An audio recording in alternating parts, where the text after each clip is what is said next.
আসসালামু আলাইকুম everyone, welcome back to my channel. আমি কল্পনা জাহান। আজকে আবারও একটা রেসিপি নিয়ে হাজির হলাম। সবাইকে সাথে থাকার অনুরোধ রইল।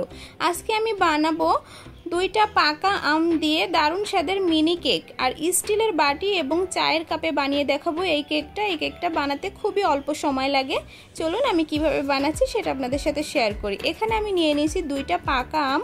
এখন আমি একটা ব্লেন্ডার জারে এই আমগুলো দিয়ে দিচ্ছি, আর এখানে আমি দিয়ে দিচ্ছি 2 টেবিল চামচ চিনিটা স্বাদ মতো যে যার মতো দিয়ে নেবেন। আর এখন আমি এটা খুব ভালো করে ব্লেন্ড করে নিচ্ছি। এই তো ব্লেন্ড করে নিয়ে নিয়েছি। এখন আমি এর ভিতরে দিয়ে দিচ্ছি 2 টেবিল চামচ সয়াবিন তেল। এরপর আমি একটু ভালো করে ফেটিয়ে নিব। এরপর দিয়ে দিচ্ছি 1 কাপ ময়দা। ময়দাটা দেওয়ার পরও আমি খুব ভালো করে এটা ফেটিয়ে নিব। এখন আমি দিয়ে দিচ্ছি একটা ডিমটা দেওয়ার পর আরও ভালো করে এটা ফেটিয়ে নিতে হবে। এরপর এখানে দিয়ে দিচ্ছি 1 চামচ বেকিং পাউডার আর 1/2 চামচ বেকিং সোডা। এখন খুব ভালো করে আবারও ফেটিয়ে নিতে হবে। এই ব্যাটারটা যত সুন্দর ফেটানো হবে কেকটা তত সুন্দর সফট হবে। এই তো আমার টেক্সচারটা দেখে বুঝতে পারছেন কতটা সুন্দরভাবে ফেটিয়ে নিয়েছি। এখানে আমি 2টা স্টিল বাটিতে একটু তেল লাগিয়ে নিয়েছি এবং একটা চায়ের কাপে। এখন আমি অল্প অল্প করে ব্যাটার দিয়ে দিচ্ছি। খালি রেখে দিতে হবে, কারণ এটা ফুলে উঠবে, এই জন্য ভরাট করে দেওয়া যাবে না।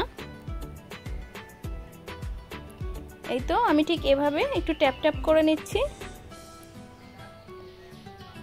এখন আমি এর উপর দিয়ে একটু কাজু বাদাম কুচি দিয়ে দিচ্ছি।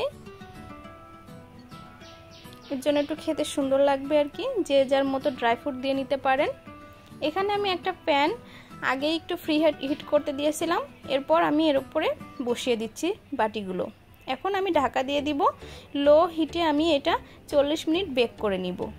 আর ঢাকনার যে ছিদ্রটা থাকে সেটা আমি কাগজ দিয়ে একটু বন্ধ করে দিচ্ছি। এই তো 40 মিনিট পর ফিরে আসলাম। আমি একটা স্টিক দিয়ে চেক করে দেখছি। এই দেখেন স্টিকটা একবারে ক্লিয়ার হয়ে আসছে, তার মানে হয়ে গেছে। এখন আমি ঠান্ডা করে একটা ছুরি দিয়ে মোল্ড আউট করে নিচ্ছি। এই যে দেখুন কতটা সফট হয়েছে।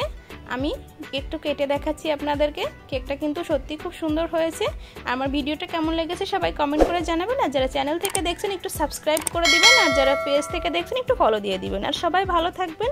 আসসালামু আলাইকুম সবাইকে।